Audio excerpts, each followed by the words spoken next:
नमस्कार दोस्तों, आज की ये साखी गुरु नानक प्रकाश ग्रंथ के अध्याय 46 में दर्ज है, जिसमें भाई मर्दाना जी को जब जादू टोने करने वाली औरतें भेड़ बना देती है तो भाई मर्दाना की संभाल के लिए सतगुरु कैसे सहाय होते हैं और कैसे उनके सभी जंतर मंत्र सतगुरु के आगे विफल हो जाते हैं। आज हमें इस साखी के माध्यम से पता चलेगा। तो आइए बड़े ही प्यार से आज की यह साखी शुरू करते हैं।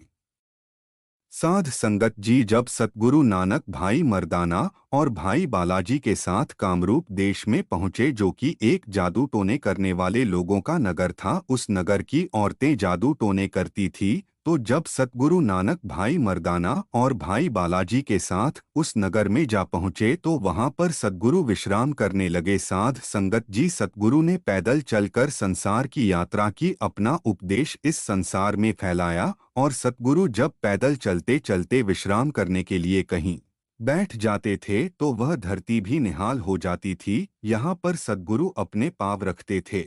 साध संगत जी कहते हैं कि जहाँ बैठकर एक पूर्ण संत सतगुरु ने उस मालिक की भजन बंदगी की होती है, नाम की कमाई की होती है, वह धरती 10,000 साल तक उस जगह की गवाही देती है कि यहाँ बैठकर किसी संत महात्मा ने बंदगी की थी। तो साध संगत जी जब सतगुरु नानक पैदल यात्रा पर निकलते थे तो विश्राम करने के लिए रास्ते में रुक जाते थे, कहीं बैठ जाते थे। तो ऐसे ही जब सतगुरु नानक भाई मर्दाना और भाई बालाजी के साथ कामरूप देश में जा पहुंचे तो वहां जाकर सतगुरु ने विश्राम करने की सोची। तो जब सतगुरु वहां पर विश्राम करने लग गए तो भाई मर्दाना ने देखा कि नगर कितना अच्छा है, यहाँ के वृक्ष कितने अच्छे हैं और वृक्षों की टहनियाँ फलों से भरी पड़ी है, कितना सुंदर नज़ारा है। साध संगत जी, भाई मर्दाना जी नगर की सुंदरता को देखकर मोहित हो गए और उस नगर की प्रशंसा करने लग पड़े। तो उसके बाद भाई मर्दाना जी ने सतगुरु से नगर को देखने की अनुमति मांगी और कहा कि मुझे भूख भी बहुत लगी है, कृपया आप मुझे आज्ञा दें, मैं इस नगर में जाऊं, वहां जाकर अपनी भूख को शांत करूं और इस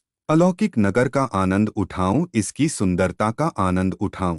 तो साध संगत जी, यह बात हमने बहुत सारी साखियों में सुनी होगी कि भाई मर्दाना जी और भाई बालाजी को अक्सर भूख लग जाया करती थी। लेकिन साध संगत जी, यह बात कहने के लिए बहुत आसान है कि हम कितनी आसानी से कह देती कि भाई मर्दाना जी हमेशा भूखे ही रहते थे। लेकिन अगर हम विचार करें तो भाई मर्दाना जी सतगुरु के साथ इतनी इतनी यात्रा करते थे, कभी कभी तो उन्हें 3-3 दिन तक खाना नहीं मिलता था और 3 दिन के बाद अगर उन्होंने सतगुरु के आगे अपनी भूख की चर्चा कर भी दी तो उसमें कौन सी बड़ी बात हो गई। लेकिन साध संगत जी, भाई मर्दाना जी ने सतगुरु नानक का साथ नहीं छोड़ा। सतगुरु नानक बिना खाए पिए इतने इतने दिनों तक यात्रा करते थे। सतगुरु अपना उपदेश संसार में फैलाने के लिए बिना अन्न जल के इतनी इतनी यात्रा करते रहे और भाई मर्दाना जी उनके साथ होते थे। लेकिन अगर कभी सतगुरु नानक को कोई कुछ भेंट कर जाता, कोई खाने की वस्तु सतगुरु को भेंट कर जाता, तो सतगुरु उसे भी ग्रहण नहीं करते थे, उसे भी भाई मर्दाना जी को दे देते थे। साध संगत जी, संतों की खुराक कोई बाहरी पदार्थ नहीं होते, उनकी खुराक तो मालिक का नाम ही हो जाती है। उनके शरीर के रोए रोए में मालिक का नाम गूंजने लग जाता है। तो फिर भूख कहाँ से लगेगी जिसके अंदर नाम रूपी शब्द प्रकट हो। फिर उनके शरीर को केवल वही नाम शब्द चलाता है और उनके शरीर के अंदर किसी चीज की कमी नहीं आने देता। साध संगत जी, इसलिए जो नाम की कमाई करते हैं वह कम खाते हैं, कम पीते हैं और उन्हें नींद भी कम ही आती है। तो जब सतगुरु नानक के आगे भाई मर्दाना जी ने अपनी भूख की इच्छा रखी कि मुझे भूख लगी है, मुझे इस नगर में जाने की आज्ञा दे, तो सतगुरु नानक ने भाई मर्दाना जी को नगर में जाने के लिए मना कर दिया और कहा कि मर्दाने, इस नगर में मत जाओ, इसी में तुम्हारी भलाई है। लेकिन भाई मर्दाना जी ने कहा कि आप भी इस नगर में जाने के लिए तैयार नहीं हैं और आप मुझे भी जाने की आज्ञा नहीं दे रहे हैं, जबकि मुझे भूख लगी है। तो भाई मर्दाना जी ने हठ किया और फिर सतगुरु से उस नगर में जाने की आज्ञा मांगी। तो सतगुरु ने कहा कि हे मर्दाने, जैसी तुम्हारी मर्जी। तो साध संगत जी, भाई मर्दाना जी उस नगर में चले गए। जिस नगर की औरतें जादू टोना करती थी और अच्छे अच्छे वेश बदलकर पुरुषों को आकर्षित करती थी ताकि वह अपनी काम की इच्छा को पूरी कर सके और उनके साथ भोग विलास कर सकें, तो जब भाई मर्दाना जी उस नगर में गए तो कोई कहने लगी कि यह मेरा है और कोई कहने लगी कि यह मेरा है। तो एक स्त्री भाग कर आई और भाई मर्दाना जी के गले में उसने रस्सी डाल दी और मंत्र पढ़कर भाई मर्दाना जी को भेड़ बना लिया और उसे किले के साथ बांध दिया। तो भाई मर्दाना जी अपनी यह हालत देखकर बहुत पछतावा करने लगे, क्योंकि वह कुछ बोल भी नहीं सकते थे और अपनी ऐसी हालत देख भाई मर्दाना जी की आंखों में से आंसू आ गए कि यह मेरे ऊपर कैसी विपदा आ पड़ी है। गुरुजी ने मुझे इस नगर में आने के लिए मना किया था, लेकिन मैंने ही यहाँ आने का हठ किया है। अगर मैंने गुरुजी की बात मानी होती तो ऐसा नहीं होना था। तो साध संगत जी, भाई मर्दाना जी अपने आप को छुड़ाने की बहुत कोशिश करते हैं, इधर उधर भागते हैं, लेकिन अपनी उस अवस्था को देख अपने ऊपर तरस खाते हैं। तो कृपा निधान गुरु जी वहां पर बैठे यह सारा दृश्य देख रहे होते हैं। तो सतगुरु नानक ने भाई बालाजी को कहा कि हे भाई बाला, चलो चल कर मर्दाने की खबर लेते हैं, वह किसी मुसीबत में पड़ गया है। तो सतगुरु नानक की यह बात सुनकर भाई बाला ने कहा कि सतगुरु, आपने उसे इस नगर में जाने के लिए मना किया था, लेकिन उसने आपकी बात नहीं मानी, तो आप उसे इसी हालत में रहने दें ताकि उसे आपकी बात ना मानने का पछतावा हो सके। तो भाई बालाजी की ये बात सुनकर सतगुरु नानक ने कहा कि हे भाई बाला, वह मेरे साथ आया है और अब मुझे याद कर रहा है, उस पर अब मुसीबत आई है और वह मुझे पुकार रहा है। वह मेरा साथी है, वह मेरा मित्र है, मैं उसका साथ कैसे छोड़ सकता हूँ? आपको यह बात समझनी चाहिए। तो सतगुरु नानक भाई बालाजी के साथ भाई मर्दाना जी के पास गए। तो भाई मर्दाना जी ने सतगुरु को देखा तो सतगुरु के दिव्य स्वरूप को देखकर भाई मर्दाना जी अंदर ही अंदर खुश हो रहे हैं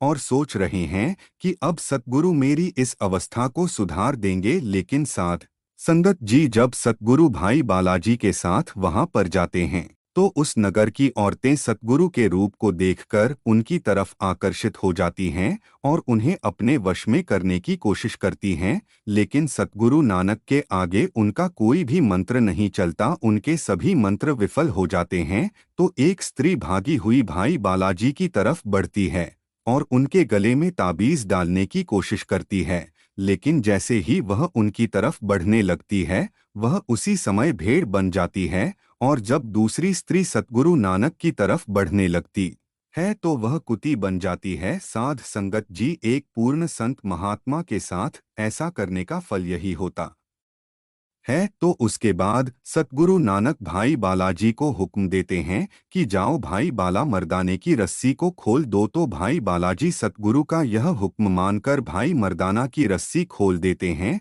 और भाई मर्दाना जी वापस मानव रूप में आ जाते हैं और सतगुरु को प्रणाम करते हैं।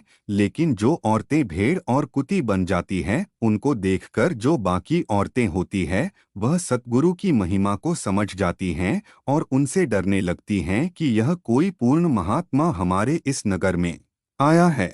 और उसके बाद उन स्त्रियों के पति देखते हैं कि इन्होंने एक पूर्ण महात्मा के साथ गलत करने का सोचा है, इसलिए इनकी ऐसी हालत हुई है। तो उन स्त्रियों के पति सतगुरु नानक के आगे अरदास करते हैं, विनती करते हैं कि आप इन्हें बख्श दें, यह आपकी महिमा से अनजान थी इसलिए आपको समझ नहीं पाई और अब यह रो रही है। हे कृपा निधान गुरु जी, आप हम पर कृपा की दृष्टि करो, हमें इस अवस्था से बाहर निकालो। तो गुरु जी उनकी यह फरियाद सुनकर उन्हें उपदेश करते हैं कि यह बुरे काम छोड़ दो, वाहेगुरु का सिमरन करो, उसके नाम का सिमरन करो और इस नगर में एक धर्मशाला बनवाओ और वहां बैठकर वाहेगुरु की आलोचना करो। यही एक सत्य मार्ग है जिस पर चलकर तुम्हें उस प्रभु करतार की प्राप्ति हो सकती है। इन कामों में कुछ नहीं रखा है। वह करतार ही सबका भला करने वाला है, सबके दुख दूर करने वाला है। उसकी भक्ति ही तुम्हें सुख दे सकती है। तुम्हारे यह कार्य तुम्हारे लिए दुख का कारण बनेंगे, इसलिए इन्हें अभी छोड़ दो और भक्ति के इस सच्चे मार्ग पर चलो जिस पर चलकर तुम्हें जगत के ईश्वर की प्राप्ति हो जाएगी। तो साध संगत जी सतगुरु नानक उस नगर की औरतों को उपदेश देते हुए वहां से चले गए और उन नगर वासियों ने सतगुरु का उपदेश मानकर वहां पर धर्मशाला बनवाई, जो कि आज भी वहां पर स्थित है।